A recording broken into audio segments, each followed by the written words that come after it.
Sikhona la kaQ namhlanje eMlazi.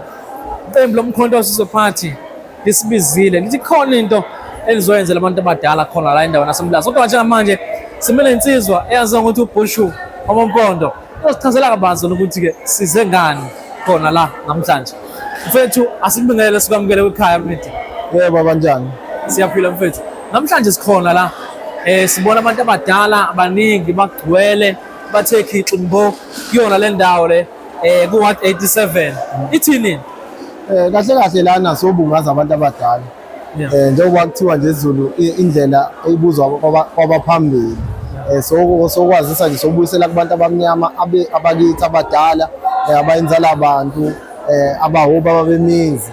Yabona mfowethu njengoba su Ward 87 sihlangene ama-structures khona nama-members aphezulu structure esiphezulu abaphosile isandla ekutheni lo mcimbi ube impumelelo.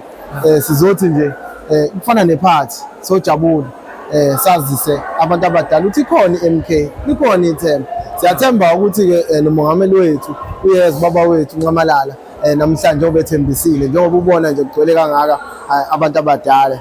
Kahle sebefana nezingane kufanele bambe yabona sibabambe hayi indaba ukuthi ngimasajwa ngeValentine cha kufanele sibabambe nje baphathe kahle abantu abadala bajabule nabayibone bebantu injalo nje indaba.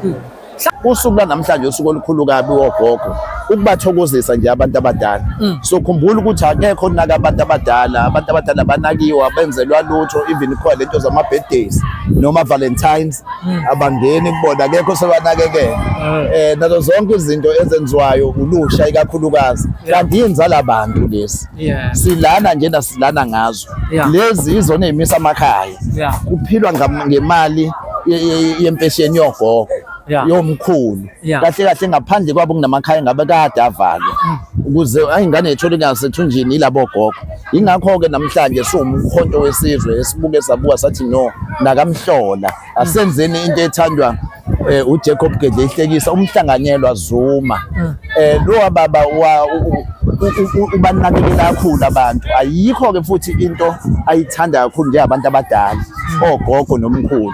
Yazi masaqhamukela anganishiya nonke la sonke asishiye kodwa uma ke wabona abantu abadala ila ejabula khona kakhulu ngoba uyaqonda ukuthi sila esikhona sila kulomhlaba nakube siyanyathela ingoba nazi inzala abantu eyimisa amakhaya amadoda omama obaba bamakhaya nabo ngoba obaba bamakhaya lezalikazi benza imiziphile benza kudliwe.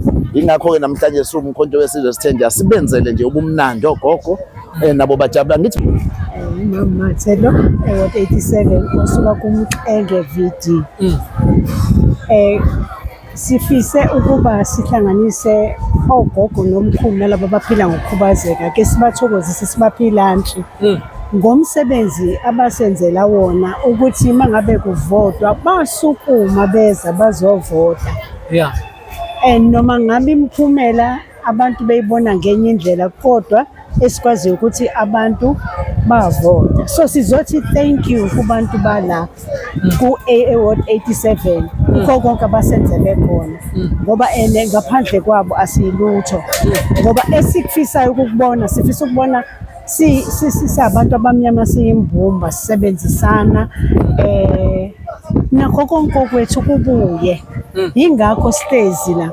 So sikhetha ukuthi noma ngabe kwazi ukuthi inhlanganiso aseyintsha isaseyingane ayinazi imali sase sithi sizoshaya emaphaketheni ke sibiza abantu bethu abadala nje sithi siyabonga ukuthi nasixhasa neza nazovota nivotela umkhonto wesizwe party. Kulonkana umlazi wonkana ikhulu Ward 87 wonkana ubone into umhlolo zimela kube nokaphethe iso.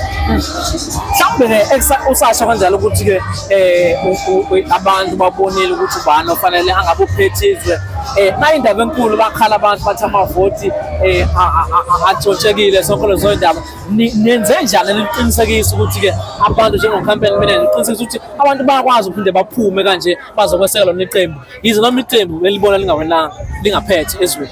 Mhlawumbe umuntu aqale ngamavoti ukulahleka kwawo azange kuhlale kule ward before ukhetho senza ama-workshops kuma-party agencies senza show ukuthi whoever ozongena esikhungweni uyazi elindeleke kuyena efuna yenza.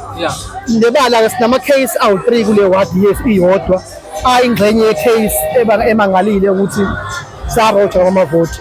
Kunesikhungo abasizwakele ngamavoti ethu athathwa anikwe i-EFF anikwe HNSA inamba zethu zanciphiswa mase siyaka-IEC but ngokwephepha leli alisayinwa umphathejeni kushiwo enye inamba then mase kuyiwa ka-IEC laphana eThekwini sasubmithwa kuvela inamba sezinciphile sekunikwe zo-HNSA kwanyuka zomancane HNSA ngayibonayo naleli lika-NFP liphiwa o-9 no-12 o-11 ade bengekho so amavoti ethu sephunguliwe-ke ukureduce amandla ethu phinde kube isikhungo sasemadeleni naso ngomdala okufanayo semxengo okufanayo amavoti ethu ayethathwa hhayi enganikwa u-ANC direct ayenikwa le nhlangano ey'ncane ukuze kube ngathi ziyenzile ukuphungula kwe-MK then manje-ke mase sibuya siza lana-ke kubantu abadala kubanika ithemba ngezinhlangano yethu umshuwazi ube yacaca ukuthi akafuni ingane zoluvalo zemnyama ingane yiyo esikoleni imetric ayihambe iyotrenela uba yisosha uba yisosha kuvikela izwe lakho uvikela izwe lakho uvikela igqeke lakho uvikela igqeke lakho uvela emakhelwane wakho uvela wakho uvela isizwe sonke so ngalawo kukutshela ukuthi uney'nhloso ezimnqanga azibekile ukwakha inhlangano ephambili so ukukhulula umuntu omnyama akafiki eMsouth Africa ukukhulula umuntu omnyama msalele ekutheni mina nawe siqale ukukhululeke kuwena ngibona ngamehlanga okwesibili umuntu omnyama kumbone kwaze laledlini aphinde adle futhi hhayi lokho okubonayo okwenzakalayo esikubukayo manje kuliwa ovethi kade nje-17% ivethi so manje lawo kukodwa uyakubona ukuthi ukube umshoza ayivukanga i-MK ngabe u-ANC amavoti wonke uwathathile abakuwona then ngabe imphozile le vethi ngabe-ke masikhuluma ukuthi siyakhala kodwa sophila nazo benza ngasani benyusa from 18 to 15 bayinyusa ngoba baphese ephalamende manje bathotshisiwe umsholozi washaya ukuthi-ke sohlangana ngendlela manje ngixosha ku-ANC nebala bakhombisa ukuthi ubani and sakhona ukusebenzisa abantu e-South Africa manje ukuthi going forward 2026 bangahleka abantu bayahleka manje ukuthi siyadleka kwa-election sibabamba piece by piece kumanje le mveli manje abantu abawu-75 kuyadress eyodwa babhalise nini ngo-South African industry so manje ziningi iy'ndawo besihlula kanjalo babusa abantu basa abantu abafake ekhungweni basihlule base beyakhona ukuthi iphi le MK yenu kanti basro so manje 2026 nombala ebevota esikhungweni sakhe so akwazi uyovota kaDukuza-ke ubuhlele lakhiwe ukuthi wayengaveli mina kuthiwa uvela kaDukuza kuthi wahambe uRofa Dukuza hamba kaDukuza wakho-ke manje lapho-ke izobe sikhala induku abantu besaphatha umkhonto wesizwe sifuna ukudemonstrate into ezokwenziwa i-MK party mhla yangena emandleni ukuthi yonke into ibuyisela ebantwini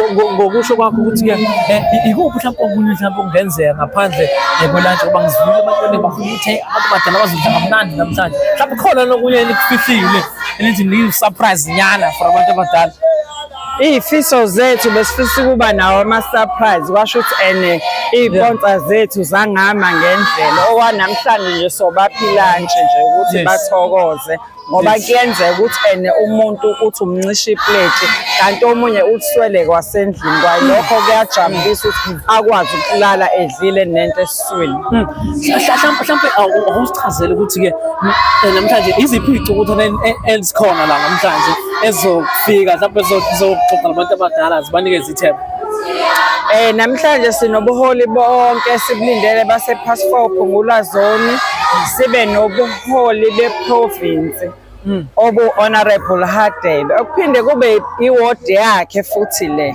hhayi ngoba elahlekile usewodini lakhe ekhaya uyakhombisa ukuthi noma ehleli lapha phezulu ikhaya lakhe akalikhohliwe unalo ngey'khathi zonke okay siyabonga kakhulu